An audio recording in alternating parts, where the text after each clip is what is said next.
ایک نکتہ ہے جو میرے ذہن میں اس عنوان سے آیا.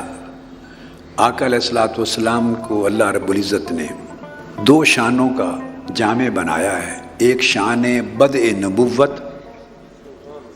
شان بدء نبوت، نبوت کی ابتدا کرنے والے بھی آقا علیہ السلام، اور ایک شان ختم رسالت. تو آقا علیہ السلام تاجدار بدء نبوت بھی ہیں اور تاجدار ختم رسالت بھی ہیں. اگر آپ کی شان بدء نبوت کی تاجداری پر اگر انشراح صدر ہو تو عقیدہ صحیحہ ثابت ہو جاتا ہے، اور اگر آپ کی تاجداری جو ختم رسالت پر ہے اس پر صحیح ہو عقیدہ تو عقیدہ باطلہ کا قلع کما ہو جاتا ہے. اور کتنی خوبصورت بات ہے کہ حضور علیہ الصلوۃ والسلام کی شان ختم نبوت و رسالت کو عنوان رحمت للعالمین کا دیا، اور آج یہی ہماری گفتگو کا اور کانفرنس کا موضوع ہے. بلا تمہید میں موضوع کی طرف آتا ہوں تاکہ جتنا وقت دستیاب ہے ہم ضروری بات اس موضوع پر کر سکیں. قرآن مجید کی آیہ کریمہ کی تلاوت کی گئی جو آپ ہر وقت سنتے ہیں، سورہ انبیاء کی آیت نمبر 107 ہے. وَمَا أَرْسَلْنَاكَ إِلَّا رَحْمَةً لِلْعَالَمِينَ. اور اے حبیب مکرم صلی اللہ علیہ وسلم، ہم نے آپ کو نہیں بھیجا مگر تمام عالموں اور دنیاؤں اور کائناتوں کے لیے سراسر رحمت بنا کر. یہ جو آیہ کریمہ ہے اس میں حضور علیہ الصلوۃ والسلام کو فرمایا گیا ہے رحمتاً للعالمین، رحمتاً للعالمین.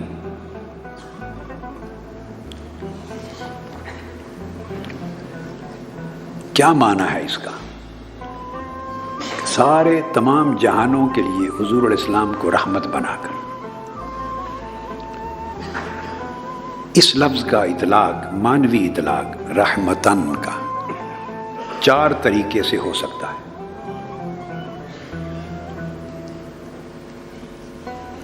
لفظ رحمتاً منصوب کے طور پہ واقع ہوا ہے. زبر آئی ہے نا، 2 زبریں ہیں منصوبہ.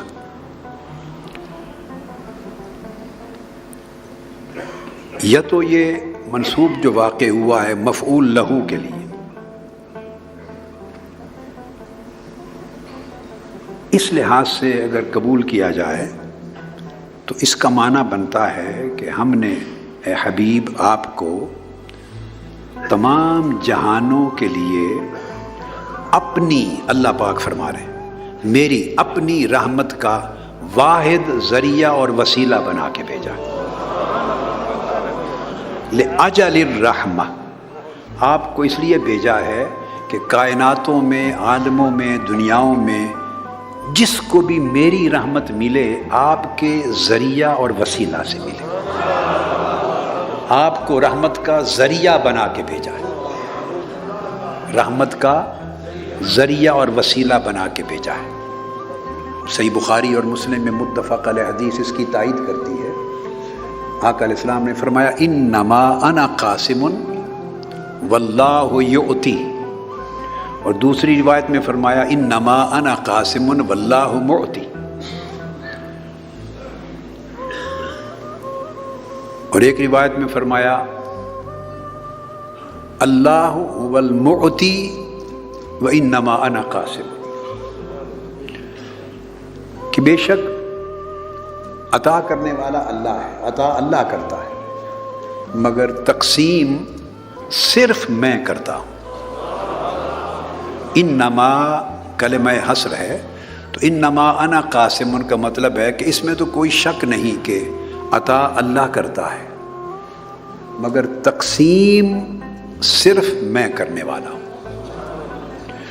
آگے جس کسی کو بھی مزید رحمت کا حصہ ملتا ہے، خزانہ علم و معرفت کا حصہ ملتا ہے، میری عطا ملتی ہے، وہ حضور علیہ السلام کی تقسیم سے ملتی ہے، اسی میں سے حصہ پاتا ہے۔ تو پہلا تو اس کا معنی بنتا ہے لأجل الرحمہ، کہ اللہ کی جو رحمت ہے وہ لوگوں تک پہنچانے اور پہنچنے کا ذریعہ اور وسیلہ بنا کے بھیجا ہے، ایک معنی۔ اس کا ایک معنی یوں بھی ہو سکتا ہے کہ رحمت للعالمین یہ حال پر منسوب واقع ہوا ہے، اور اس میں پھر مبالغہ ہے، اس کو بعد میں لیتا ہوں۔ اس کا معنی ہم یہ لیتے ہیں کہ یہ بھی حذف مضاف کے طور پہ آیا ہے، حذف مضاف کے طور پر، یعنی اے وما ارسلناک الا رحمۃ للعالمین، اے ذا رحمۃ للعالمین، یہ حذف مضاف کے طور پہ لیں آپ۔ یہ ایسے ایسے لفظ آئیں گے تو ان کو چھوڑ دیں، اصل بات کو سمجھ دیں، یہ علماء کے لیے کچھ چیزیں ہوتی ہیں۔ تو اس کا دوسرا مطلب یہ ہوا کہ اے حبیب صلی اللہ علیہ وسلم، آپ کو ساری کائنات کے لیے صاحب رحمت بنا کے بھیجا ہے، تمام جہانوں کے لیے ذا رحمت، صاحب رحمت بنا کے بھیجا ہے۔ تھوڑا تھوڑا فرق ہے، اور پہلے معنی میں تھا کہ آپ کو اللہ نے اپنی رحمت کا واحد وسیلہ اور ذریعہ بنا کے بھیجا۔ دوسرا معنی بنتا ہے کہ اللہ نے آپ کو صاحب رحمت بنا کے بھیجا، possessor of mercy، اور پہلا معنی تھا the sole means of mercy for all worlds.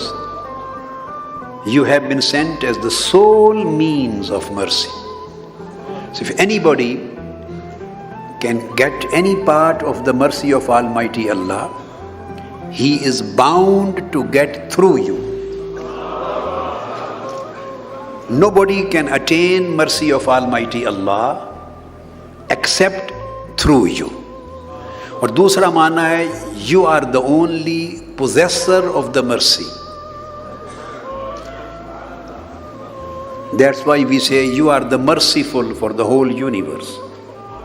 تو تمام کائناتوں کے لیے صاحب رحمت بنا کے بھیجا ہے۔ اس کا پھر ایک تیسرا معنی بنتا ہے، وہ یہ کہ راحمن کے معنی میں، رحمتن اے راحمن، آپ کو سارے جہانوں پر رحمت فرمانے والا بنا کے بھیجا ہے، آپ سب پہ رحم فرمانے والے ہیں۔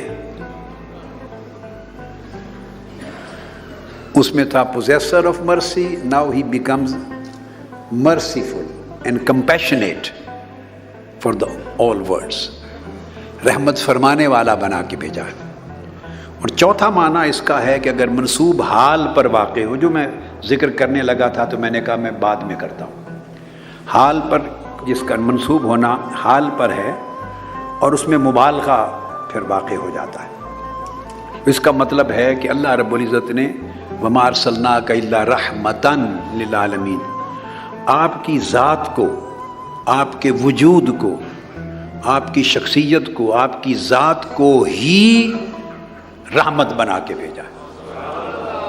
یعنی اگر کوئی جاننا چاہے کہ رحمت کیا ہے، اللہ کی رحمت کیا ہے، کہاں ہے، اللہ کی رحمت ہے نا، رحمتی وسعت کل شے، میری رحمت ہر شے پہ وسیع ہے۔ اللہ الرحمن الرحیم ہے، دنیا میں بھی رحمت فرمانے والا، آخرت پہ بھی رحمت فرمانے والا۔ اگر کوئی جاننا چاہے کہ وہ اللہ کی رحمت کیا ہے، میں اس کو دیکھنا چاہتا ہوں، اس کو سمجھنا چاہتا ہوں، اس کی ایمبوڈیمنٹ کیا ہے، embodiment of divine Allah's mercy، تو فرمایا وہ جو اللہ کی رحمت ہے محبوب، آپ کا وجود ہی کل رحمت ہے میرے، یعنی اللہ کی رحمت آپ کے وجود کے سوا ہے ہی نہیں ہے۔ تو آپ اللہ رب العزت کی ساری رحمت کی embodiment, you are the embodiment of Allah's mercy، آپ اللہ کی رحمت کی متشکل ہیں، اللہ کی رحمت کی شکل ہے، اللہ کی رحمت کی صورت ہے۔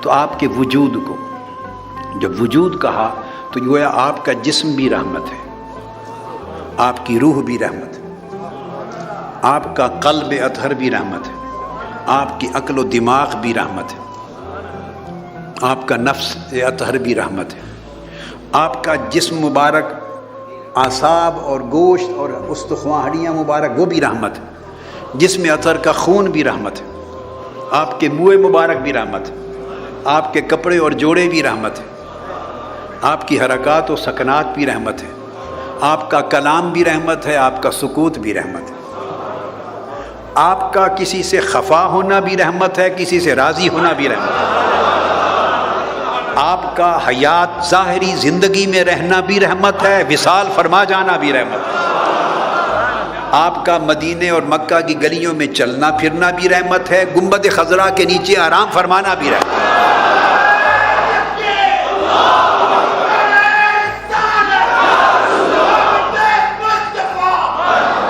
آپ کا آنا بھی رحمت ہے اور آپ کا جانا بھی رحمت ہے، اور آپ کا جا کر بھی یہیں رہنا بھی رحمت ہے، اور کائنات میں ہونا بھی رحمت ہے، اور قیامت کے دن بھی رحمت ہے، قبر میں ایمان والوں کو دکھائی دینا بھی رحمت ہے، رحمتاً للعالمین۔ ہم نے آپ کو، آپ کے وجود کو ہی رحمت بنا دیا، یعنی آپ نفس رحمت حضور ہیں، نفس رحمت حضور ہے۔ یہ چار معنی بیان کیے نا، اس میں سے جو چوتھا معنی ہے، جس کی وجہ سے میں نے اس کو ذرا بعد میں کر لیا تھا، آج کی گفتگو سائنٹیفک موضوع کی طرف جانے سے پہلے جو بنیاد رکھنی ہے وہ چوتھے معنی پہ رکھیں گے کہ آقا علیہ السلام نفس رحمت ہے، پھر اس کو انشاءاللہ آگے ہم بیان کریں گے۔ اب یہ جو معنی، یہ تو نحوی طریقے سے ہم نے بیان کر دیے چار معنی، اور اس میں سے آخری معنی یہ لیا۔ اس معنی کی تائید آقا علیہ السلام نے خود فرمائی ہے، باقی معنی کی بھی فرمائی ہے۔ ابو ہریرہ رضی اللہ تعالیٰ عنہ حدیث کے راوی ہیں، امام حاکم نے مستدرک میں حدیث صحیح روایت کی ہے، امام ذہبی نے اس کو تصدیق توثیق کی ہے، بزار نے اور طبرانی نے بھی رجال صحیح کے ساتھ روایت کی۔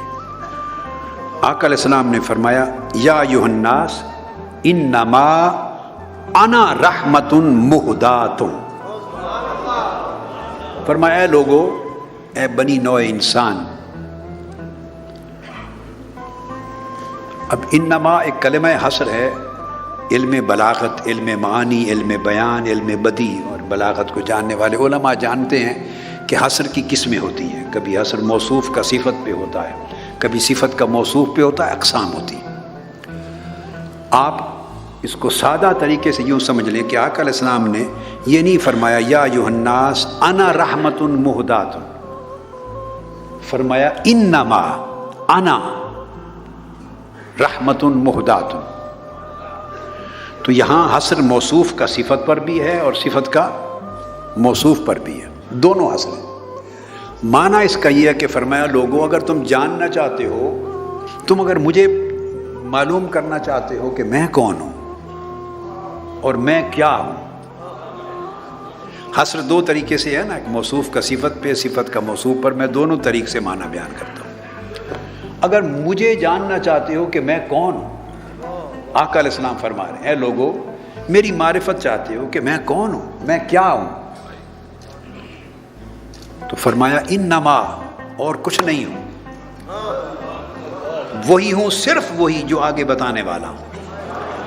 اور یہ حدیث پاک کا اسلوب جو انما ہے کلمہ حصر کے ساتھ، یہی اسلوب قرآن مجید کی آیت کا ہے۔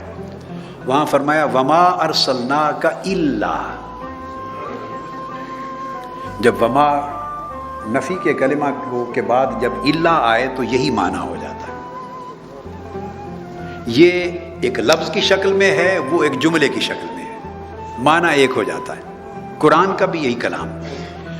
فرمایا کہ تم جاننا چاہتے ہو کہ میں کیا ہوں، میری حقیقت کیا ہے، تو فرمایا میری حقیقت اس کے سوا اور کچھ نہیں،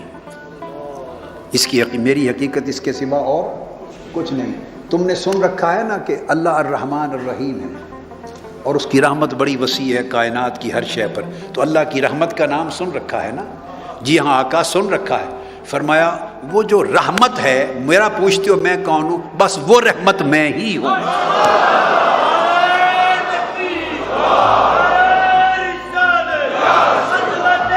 بس بیٹا، بس بس بس ہو گیا۔ انما نہ لگتا تو مانا ہوتا وہ رحمت میں ہوں، اگر انما نہ لگتا۔ اب انما لگا کے مانا بن گیا کہ رحمت میں ہی ہوں، یعنی اور دائیں بائیں اگر کہیں جاؤ اور رحمت کا وجود کہیں تلاش کرنے لگو تو نہیں، وہ ساراپا رحمت میں ہی ہوں۔ اب جس میں جس قدر رحمت کا عکس پاؤ گے اس کو مجھ ہی سے ملا ہے، انما انا قاسم، مجھ ہی سے ملا ہے۔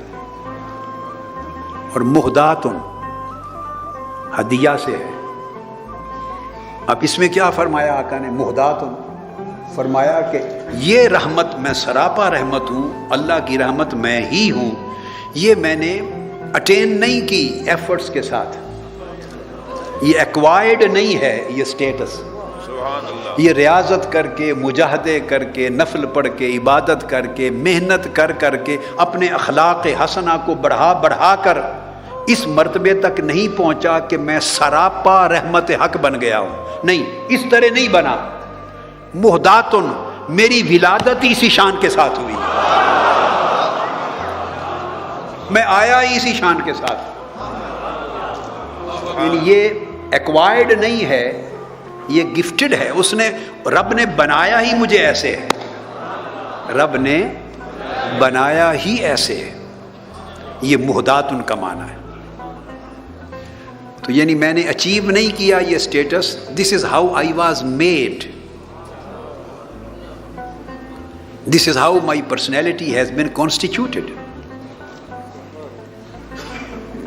یہ ایک معنی ہو گیا کہ میں رحمت، پوچھتے ہو کہ میں کیا ہوں تو میں سراسر رحمت ہوں۔ اور دوسرا معنی یہ تو میں کیا ہوں، اور دوسرے حسر کے دوسرے اینگل سے دیکھیں تو پوچھتے، یہ سوال بنتا ہے کہ اللہ کی رحمت کیا ہے؟ بہت سنتے ہیں اللہ کی رحمت، وہ رحمان الرحیم، تو اس کی رحمت کہاں ہے؟ فرمایا اس کی رحمت کو دیکھنا چاہتے ہو، مجھے دیکھو، اس کی رحمت میں ہوں، میں ہی رحمت ہوں اور اس کی رحمت میں ہی ہوں۔ تو کسی کے لیے آقا علیہ السلام کے سوا کسی اور جگہ سے رحمت پانے کی جگہ نہیں بچی۔ تو یہ حدیث پاک نے اس کی تائید کی۔ اس کے بعد آگے ارشاد فرمایا، اب یہی جو قرآن مجید کی آیہ کریمہ کی تفسیر اس حدیث پاک سے کی، اب اس کی تائید پھر ایک اور آیہ کریمہ سے ہوتی کہ یہ منصوب حال پر واقع ہوا ہے، رحمتاً للعالمین، تو مطلب ہے میں نفس رحمت ہوں۔ قرآن مجید سے تائید کیسے؟ ارشاد فرمایا النبی اولا بالمؤمنین من انفسہم۔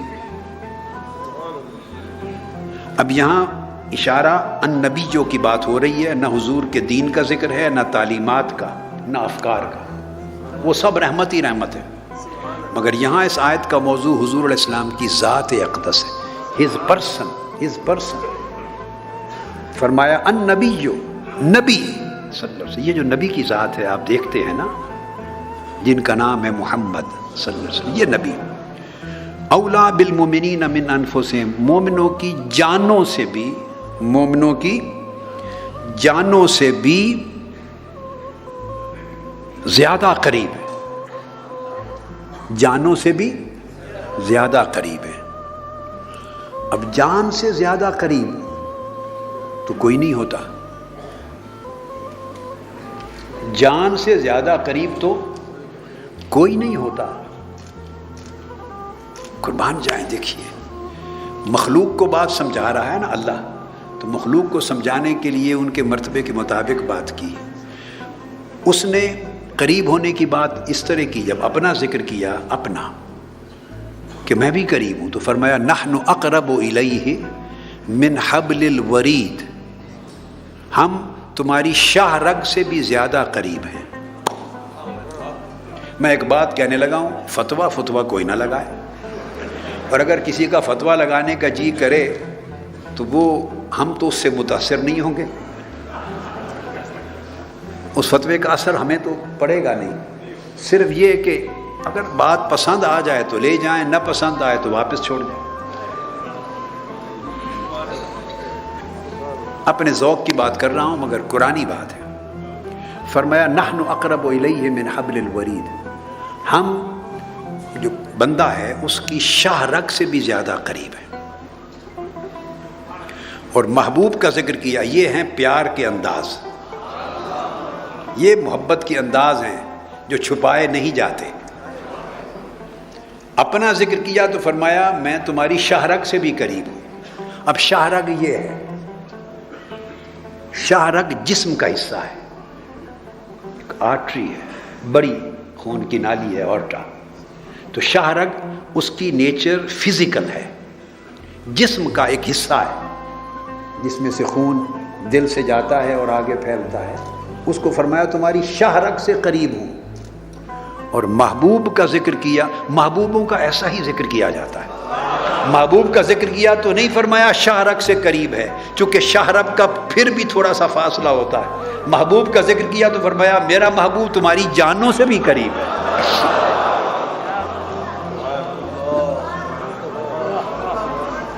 کچھ سمجھ آئی ہے بات کی؟ میں اس کی مزید شرح نہیں کرنا چاہتا، بس آپ پہ چھوڑتا ہوں کہ عقل میں آئی ہے۔ اپنا قریب ہونا بیان کیا کہ میں تمہاری شاہ رگ سے بھی قریب ہوں۔ شاہ رگ ایک یعنی ایک بڑی آرٹری، بڑی شریان ہے۔ جب آپ کاٹتے ہیں، ذبح کرتے ہیں تو شاہ رگ کو کاٹتے ہیں نا، تو بکرا تڑپ تڑپ کے ختم ہوتا ہے، تو شاہ رگ کٹ بھی جائے تو مرنے میں وقت لگتا ہے۔ اس لیے میں نے پہلے کر دیا تھا، فتوا کوئی نہ لگائیں، سودا پسند آئے لے جائیں، نہیں تو چھوڑ جائیں۔ ہمارے پاس بڑے گاہک ہیں، کسی اور کو بیچ دیں گے۔ شاہ رگ کٹ جائے تو مرنے میں کچھ دیر لگتی ہے۔ آپ ہر روز بکرے اور لیلے کو دیکھتے ہیں، کاٹتا ہے جب شاہ رگ کو تو خون کا فوارہ پھوٹتا ہے، تو وہ آپ دیکھتے ہیں نا، بکرا تڑپتا تڑپتا پھر ٹھنڈا ہوتا ہے۔ کاٹتے رہتے ہیں لوگ، دہشت گرد کاٹتے ہیں بندے کی، تو بندہ تڑپ تڑپ کے ٹھنڈا ختم ہوتا ہے۔ یہ شاہ رگ ہے۔ اور ادھر ہے جان۔ کبھی ایسا بھی سنا کہ جان نکلے تو بندہ اس کے بعد ایک سیکنڈ بھی زندہ رہے یا تڑپے؟ جان نکل جائے تو بندہ تو ختم ہو جاتا ہے۔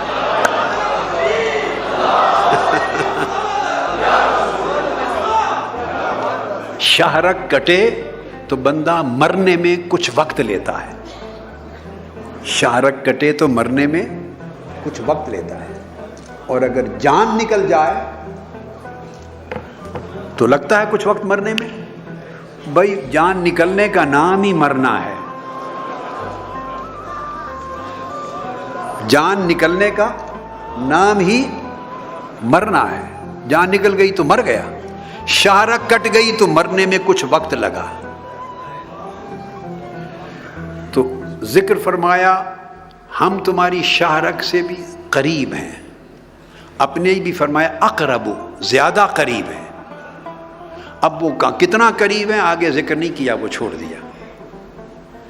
اور محبوب کا ذکر کیا، فرمایا میرا محبوب تمہاری جانوں سے بھی زیادہ قریب ہے، جانوں سے بھی زیادہ قریب ہے۔ مطلب یہ ہوا کہ جس طرح جان نکل جائے تو تم زندہ نہیں رہتے، زندہ رہنے کا امکان ہی نہیں رہتا، اس طرح میرے محبوب سے دور ہو گئے یا ان کی رحمت سے محروم ہو گئے تو ساری کائنات ہی زندہ نہیں رہے گی۔ یہ جو کائنات ساری میں زندگی ہے وہ بھی میرے محبوب کے سبب سے، اور مومن کی جو ایمان کی زندگی ہے وہ میرے محبوب کی وجہ سے ہے۔ جان نکلے تو وقت نہیں لگتا، تو میرا محبوب تمہاری جانوں سے بھی زیادہ قریب ہے۔ اس کا مطلب یہ ہوا کہ گویا جان ہی حضور کے ارد گرد گھومتی ہے، اور ایمان ہی آقا کے ارد گرد گھومتا ہے، ایمان بھی آقا کے ارد گرد گھومتا ہے۔ تو حضور کی رحمت اور قربت اور عنایت کے بغیر نہ جان ہے مومن کی، نہ ایمان ہے۔ تو اور یہ قربت رحمت کس کی فرمائے؟ النبی، جو یہ نبی کی ذات کی شان ہے۔ لوگ تو ایسے ایک کلچر تھا ہے، ایسے مناظروں میں لگے رہتے ہیں، کہاں ہیں کہاں نہیں ہیں، کیا بھائی وہاں یہاں کہاں یہاں جہاں کا تذکرہ ہی نہیں، وجود ہی نہیں ہے۔ نہ کہاں نہ وہاں نہ یہاں، نہ چنی نہ چنا، اس کا تذکرہ نہیں فرمایا. تمہاری جانوں سے بھی زیادہ قریب بھی ہیں اور محبوب بھی ہیں، عزیز بھی ہیں. پھر آقا علیہ السلام نے ایک اور مقام پر حدیث پاک، یہ قرآن مجید میں پھر حدیث میں، یہ صحیح مسلم کی روایت ہے، حضرت جابر بن عبداللہ رضی اللہ تعالیٰ عنہ کی روایت. آقا علیہ السلام نے فرمایا انا اولا بکل مؤمن من نفسہ، میں ہر مومن کی جان سے زیادہ قریب ہوں. آقا علیہ السلام نے فرمایا ہر مومن کی جان سے زیادہ قریب. پھر حضرت ابو ہریرہ رضی اللہ تعالیٰ عنہ سے مروی ہے، اور یہ متفق علیہ حدیث ہے، اور لفظ پڑھ رہا ہوں صحیح بخاری کے. صحیح بخاری کے آقا علیہ السلام نے فرمایا وما من مؤمن الا وانا اولا بہ فی الدنیا والآخرہ. آقا علیہ السلام نے فرمایا کوئی مومن نہ ہے نہ ہو سکتا ہے مگر میں یہ کہ میں اس کے زیادہ قریب. یہ آگے وہاں تھا اولا بکل مؤمن من نفسہ اور النبی اولا بالمؤمنین من انفسہم. اب لفظ انفس کا نہیں بلکہ فرمایا انا اولا بہی فی الدنیا والآخرہ. دنیا میں بھی میں اس مومن کے قریب تر ہوں اور آخرت میں بھی سب سے قریب تر ہوں. جس کے قریب میں نہیں ہوں وہ مومن ہی نہیں ہو سکتا. اب یہاں عقیدے کی ایک فرع، ایک برانچ واضح ہو گئی. بعض لوگ پوچھنا چاہتے ہیں حضور کہاں ہیں کہاں نہیں ہیں، کتنا قریب ہیں کتنا نہیں ہیں. بھائی جو مومن ہیں وہ جہاں بھی ہے حضور اس کے ساتھ ہے. فرمایا انا اولا بکل مومن وما من مومن الا وانا اولا بہ. اور جو مومن نہیں وہ بے شک جتنا بھی سمجھ لے کہ حضور نہیں ہے، یہاں نہیں ہے وہاں نہیں ہے، میرے قریب نہیں، وہ اس کا حق ہے جو چاہے کہتا پھرے، اس کے لیے کھلی چھٹی. جو مومن ہے وہ نہیں کہہ سکتا کہ حضور یہاں ہیں وہاں نہیں، یا وہاں ہیں اور یا. آقا علیہ السلام نے وہاں یہاں کے فرق کو کاٹ دیا، ختم کر کے فرما دیا الا وانا اولا بہ فی الدنیا والآخرہ. یہاں بھی میں پاس ساتھ ہوں اور آخرت میں بھی ساتھ ہوں. یہ ہے رحمت للعالمین، یہ ہے حضور کی رحمت صلی اللہ علیہ وآلہ وسلم. اس کے بعد یہی معنی جو حضور نفس رحمت ہیں، یہ متفق علیہ حدیث آ گئی بخاری مسلم کی. اب پھر اس کی تائید قرآن مجید سے. قرآن مجید نے ایک بڑی نفیس بات فرمائی. ہر بات نفیس ہے قرآن مجید کی، مگر یہ نقطہ سمجھنے والا. ارشاد فرمایا اللہ رب العزت نے، یہ سورہ الانفال میں آیت نمبر 32 اور 33، اس کو توجہ سے ذہن نشین کر لیں. اللہ پاک نے فرمایا وما كان الله ليعذبهم وانت فيهم وما كان الله معذبهم وهم يستغفرون. اللہ پاک نے فرمایا لوگوں دو صورتیں ایسی ہیں، ان دو میں سے کوئی ایک چیز ہو جائے تو میرا عذاب وہاں نہیں ہوتا، عذاب اٹھ جاتا ہے. اور یہ یاد رکھ لیں اگر رحمت ہو تو وہاں عذاب نہیں ہوگا، عذاب ہو تو وہاں رحمت نہیں ہوگی. دو میں سے ایک شے ہو سکتی ہے. سمجھ آ رہی ہے نا؟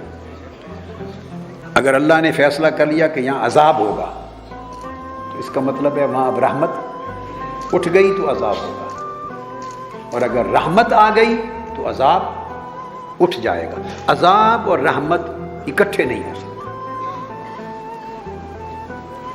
جب یہ چیز آپ کے ذہن میں بیٹھ گئی، اب آیت کریمہ کی طرف توجہ کریں. فرمایا وما كان الله ليعذبهم وانت فيهم. اے میرے حبیب صلی اللہ علیہ وسلم، اللہ تعالیٰ کی یہ شان ہی نہیں ہے اور اللہ کا یہ طریقہ ہی نہیں ہے، اسے زیب ہی نہیں دیتا، اس کا یہ منشا ہی نہیں ہے. اللہ کی شان نہیں کہ جن لوگوں میں آپ بھی ہوں اور وہاں اللہ کا عذاب بھی آئے. جن میں آپ ہوں وہاں اللہ کا عذاب آئے، اور عذاب کا جو عکس ہے اس کا الٹ وہ ہے رحمت. رحمت ہوگی تو عذاب اٹھ جائے گا، اگر عذاب آئے گا تو رحمت اٹھا لی جائے گی۔ تو عذاب کے بالمقابل حضور کی ذات کا ذکر کر کے اللہ پاک نے اعلان کر دیا میرے محبوب میری رحمت آپ کا وجود ہے، یا میری رحمت ہوگی یا میرا عذاب ہوگا۔ اگر عذاب ہوگا میرا تو رحمت اٹھا لوں گا، اور اگر رحمت ہوگی تو عذاب اٹھا لوں گا۔ تو فرمایا اگر آپ موجود ہوں ان میں تو اللہ عذاب نہیں کرتا۔ اور دوسری اسی آیت میں اگلا جملہ فرمایا اسی طرح اگر لوگ مجھ سے معافی مانگ رہے ہوں، استغفار کر رہے ہوں تو تب بھی عذاب نہیں کرتا۔ استغفار کر رہے ہوں، توبہ کریں، استغفار کریں، مجھ سے معافی کے طلبگار ہوں تو تب بھی عذاب نہیں کرتا۔ اب یہ آیت کریمہ پہلے تو ذہن میں رکھ لیں کہ یہ صحیح بخاری کتاب التفسیر میں ہے۔ یہ اس کا شان نزول یہ ہے کہ ابو جہل نے، کفار و مشرکین مکہ نے، اور بطور خاص ابو جہل نے یہ کہا کہ اے اللہ اگر یہ تیرا رسول سچ ہے، جو بات کہتے ہیں یہ سچ ہے، تو ہم پر پتھروں کی بارش فرما، ہم پر پتھروں کی بارش کر، ہم پر عذاب کر، آسمان سے عذاب نازل کر، یا کوئی دردناک عذاب لے آ اگر ہم جھوٹے ہیں اور تیرا نبی جو کہتا ہے سچ ہے۔ اور آقا علیہ السلام موجود ہیں اور وہ اشارہ کر کے کہہ رہے ہیں کہ اگر یہ سچا ہے تو ہم پہ عذاب لا۔ اس کے اس کہنے کے جواب میں یہ آیت کریمہ نازل ہوئی۔ یہ صحیح بخاری کتاب التفسیر سورۃ الانفال اور یہی باب ہے، اور صحیح مسلم کتاب صفات المنافقین، پھر آگے یہ قول باب قول تعالی، متفق علیہ حدیث۔ تو آگے جب اس نے کہا کہ اگر یہ سچا ہے اور ہم جھوٹے ہیں تو ہم پہ عذاب اتار، ابو جہل کے اس قول پر اللہ پاک نے جبرائیل امین کو بھیجا کہ یہ آیت اتار۔ تو اس نے کہا خبیث میرا محبوب نہ ہوتا تو تمہیں خبر لگ جاتی، میرا قاعدہ یہ، میری یہ شان نہیں ہے، میری رحمت اور میری محبت کی یہ غیرت گوارا نہیں کرتی کہ میرا محبوب جس جگہ جن میں رہ رہا ہو محبوب بھی رہے، وہ میری رحمت ہے، اور وہاں عذاب بھی اتاروں۔ اس لیے وہ جو پہلی امتوں پر عذاب اترتے تھے نا، نبیوں کے ہوتے ہوئے، انبیاء کے ہوتے ہوئے، پتھروں کی بارش ہوئی، چہرے مسخ ہو گئے، یہ ہو گیا، وہ عذاب مؤخر کر دیا محبوب کی خاطر۔ تو اس جہت سے دشمنوں اور کفار و مشرکین کے لیے بھی رحمت ہو گئے۔ آقا علیہ السلام رحمت للعالمین جو ہیں، تو اس میں کفار و مشرکین بھی آتے، ان کے لیے بھی رحمت ہو گئے کہ وہ جو فوری عذاب اترتے تھے آقا علیہ السلام کی وجہ سے ان منکرین سے وہ بھی اٹھ گئے، مؤخر کر دیے۔ یہاں دو باتیں توجہ طلب ہیں۔ اللہ پاک نے دو چیزیں بتائیں جن کی وجہ سے اللہ عذاب اٹھا لیتا ہے۔ دو باتیں بتائیں، ایک استغفار بتایا اور ایک آقا علیہ السلام کا وجود مبارک۔ استغفار ہے اللہ سے مانگنا۔ اب یہ بڑی توجہ کرنے والی بات، استغفار ہے اللہ سے معافی مانگنا، اور انت فیہم کیا ہے؟ آقا سے جڑ جانا، یا آقا کا موجود ہونا، وہ ہے حضور کا وجود اقدس۔ استغفار ہے اللہ سے معافی مانگنا، اللہ سے مانگنا، اس اللہ سے معافی مانگیں تو تب بھی عذاب اٹھا لیتا ہے، آقا علیہ السلام موجود ہوں تو تب بھی عذاب، یہ رحمت ہے آقا کی۔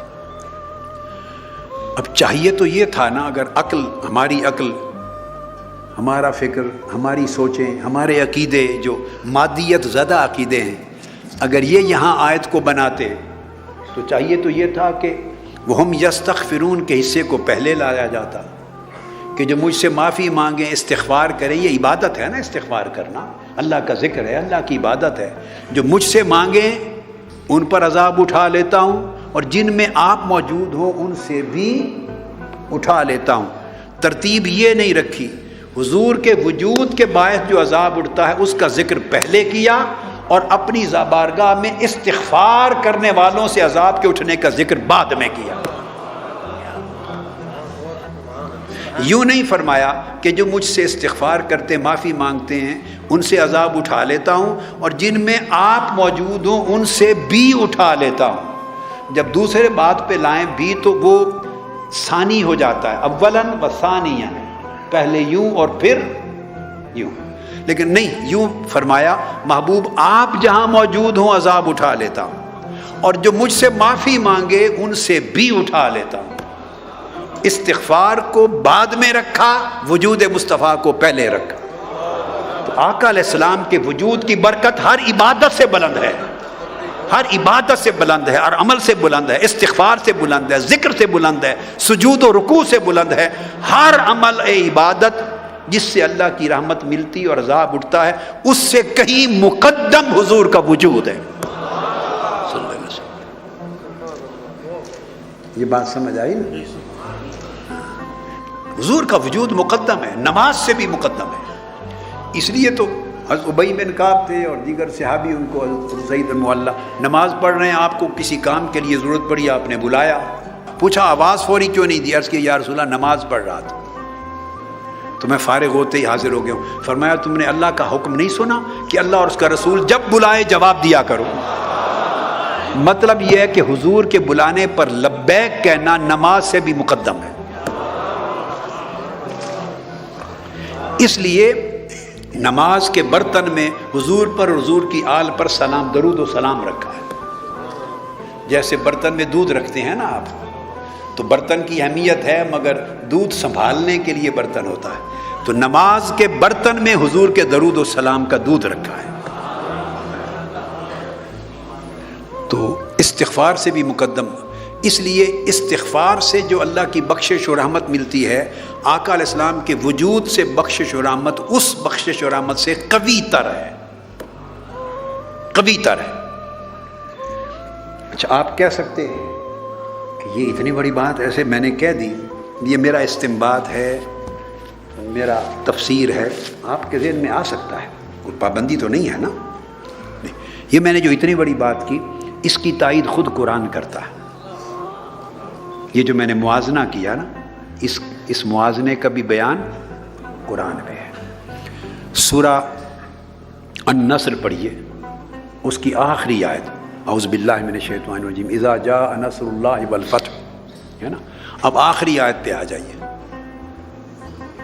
فسبح بحمد ربک واستغفر انہ کان، اونچا پڑھیے، انہ کان توابا، انہ، فرمایا اللہ کی تسبیح کرو، اس کی حمد بیان کرو اور اس سے استغفار کرو، اللہ سے استغفار کرو، معافی مانگو۔ تو جب معافی مانگو گے تو انہ کان توابا، اللہ پاک بہت بخشنے والا ہے، بہت بخشنے والا، تواب ہے۔ اس آیت کو اب ذہن میں رکھ لیں ذرا، ایک سائیڈ پہ ایسے رکھ لیا۔ اب اس کی دوسری طرف ذہن کے سامنے ہی ایک اور آیت پڑھتا ہوں، اس کو لکھ لیں ذہن کی تختی پر، دونوں کو سامنے رکھیں۔ ادھر فرمایا مجھ سے معافی مانگو، جو معافی مانگے گا، میری حمد و تسبیح کرے گا، عبادت کرے گا، تو میں بڑا بخشنے والا ہوں۔ اب دوسری آیت فرمایا، اعوذ باللہ من الشیطان الرجیم، وَلَوْ أَنَّهُمْ إِذ ظَّلَمُوا أَنفُسَهُمْ جَاءُوكَ فَاسْتَغْفَرُوا اللَّهَ وَاسْتَغْفَرَ لَهُمُ الرَّسُولُ لَوَجَدُوا اللَّهَ تَوَّابًا رَحِيمًا۔ اگر میرے محبوب کی بارگاہ میں آ جاؤ ظلم کر کے اور یہاں آ کے معافی مانگ لو میرے محبوب کی بارگاہ میں، تو لَوَجَدُوا اللَّهَ تَوَّابًا رَحِيمًا، تو یقیناً اللہ کو بڑا بخشنے والا اور بڑا رحم فرمانے والا پائیں گے۔ جہاں صرف اللہ سے استغفار تھا وہاں فرمایا بڑا بخشنے والا پائیں گے، جہاں حضور کی بارگاہ میں آ گئے وہاں توابن کے ساتھ رحیمن لگا دیا، فرمایا صرف بخشنے والا نہیں، بے حساب رحمت کرنے والا بھی پائیں گے۔ جس نے اللہ سے معافی مانگی اس کے لیے صرف بخشنے والا، جو مصطفیٰ کے در پہ آ گیا اس کے لیے بخشنے والا بھی، رحم فرمانے والا بھی، اس کے لیے ڈبل کر دیا، تواب الرحیمہ۔ اور جو صرف مجھ سے معافی مانگے اس کے لیے تواب۔ تو یہ فرق ایسے ہی رکھا ہے یا کوئی حقیقت میں فرق ہے؟ جی، جو عقیدہ آپ آقا علیہ السلام کی بارگاہ اور نسبت کے ساتھ رکھتے ہیں اس پر فخر کیا کریں، کوئی کمزوری نہیں ہے، بہت بہت طاقتور عقیدہ ہے اور سچا عقیدہ ہے، کانفیڈنس رکھا کریں اپنے اندر، سارا قرآن اسی عقیدے کی تائید میں۔ بالکل حدیث نبوی اس عقیدہ کی تائید میں ہے۔ آپ نے بات فرق سمجھ لیا نا؟ جو اللہ سے طلب کرے معافی اس کے لیے تواب ہے، جو حضور کی بارگاہ میں آ کے کرے اس کے لیے تواب بھی ہے اور رحیم بھی ہے۔ یہ سمجھ آ گیا نقطہ؟ اب انہی دو آیتوں میں ایک نقطہ اور ہے، اسلوب دیکھیے۔ اسلوب کیا ہے؟ اللہ سے معافی مانگی، استغفار کیا، فسبح بحمد ربک واستغفر، معافی مانگی، حمد و تسبیح کی، عبادت کی، تو فرمایا انہ کان توابا، بے شک وہ بڑا بخشنے والا ہے، اس میں بخشنے کا وعدہ نہیں کیا۔ جو مجھ سے معافی مانگے، ذرا لفظ سنی اللہ پاک، فرمایا جو آ کے معافی مانگے بے شک اللہ بڑا بخشنے والا ہے۔ اب اس میں ہے کہیں وعدہ، کوئی کمٹمنٹ، کوئی پرومس؟ اللہ بڑا بخشنے والا ہے، کیا معنی ہے؟ جس کو چاہے بخش دے، جس کو چاہے نہ بخشے، رد کر دے۔ تو استغفار کرنے والوں کے لیے فرمایا اللہ بڑا بخشنے والا ہے، اس میں کمٹمنٹ نہیں ہے۔ سمجھ آ گئی نا؟ اب آقا علیہ السلام کی بارگاہ میں آنے والوں کے لیے سنیے کیا فرماتا ہے۔ فرمایا جو میرے مصطفیٰ کی بارگاہ میں آ کے مانگے معافی، لوجد اللہ توابا رحیما، وہ لوگ اگر میرے مصطفیٰ کی بارگاہ میں آئیں تو وہ اللہ کو پا لیں گے، بڑا بخشنے والا، بڑی رحمت فرمانے والا، پا لیں گے۔ وجد اللہ، پا لیں گے، یعنی میں ایسا کر کے رہوں گا اور تمہیں نظر آ جائے گا کہ بخش دیا۔ اور اس پر لام تاکید کے لیے لگا دی کہ یہ ہو ہی نہیں سکتا میرے محبوب کے در پہ آ جائے اور میں اس کو بخش نہ دوں، نہیں، بخشش بھی دوں گا، رحمت بھی دوں گا، وعدہ ہے۔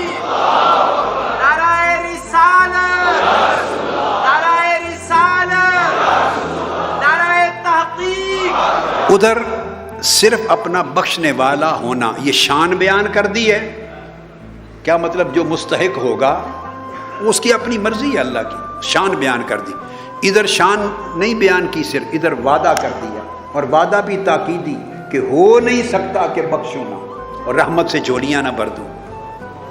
یہ فرق قرآن مجید نے بیان کر دیا نا۔ تو میں نے جو پہلے وضاحت کی تھی تو ایسے ہی کر دی تھی یا قرآن سے کی تھی کہ استغفار سے جو رحمت ملتی ہے وہ کم ہے، جو وجود مصطفیٰ سے کے ذریعے ملتی ہے وہ زیادہ ہے۔